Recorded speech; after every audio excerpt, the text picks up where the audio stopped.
We got underway and the green flag racing was fast and furious. The bravest marshal in the world standing to driver's left as they came to red lights which changed to green, and a great start by the red Ferrari. It was Matteo Malicelli who, realising that there were some lesser experienced drivers ahead of him, put the car to the right-hand side and dived down the inside to the first corner early on. It was a lead that they have really barely...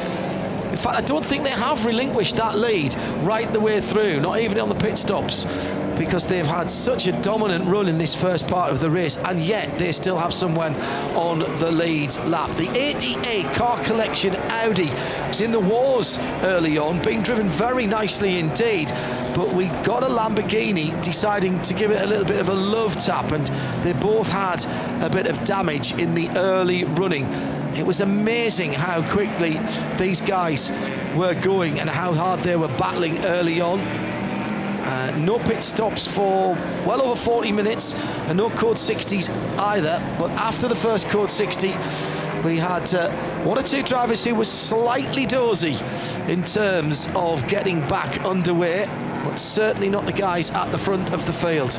And the 11 jumped out to a very impressive run, and it didn't seem to matter who was driving that car. It was all going very nicely indeed.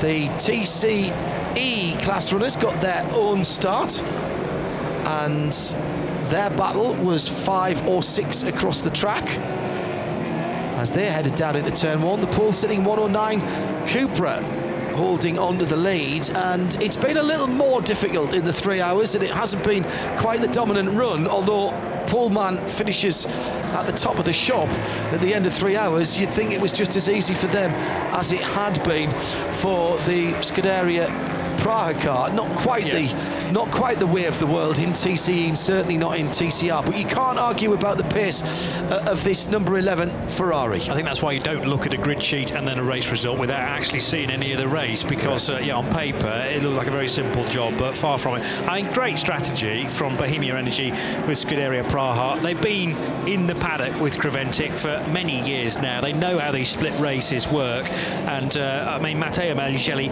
rapid around this place in sort of his own backyard, but also backed up nicely by the rest of the team. The Wolfsspiegel team were doing great, ran second, solid second. Really good run for this team that have come out of VLN Racing. It's run by Rinaldi, of course, into the area of Creventic Racing, but it didn't really go their way at the end.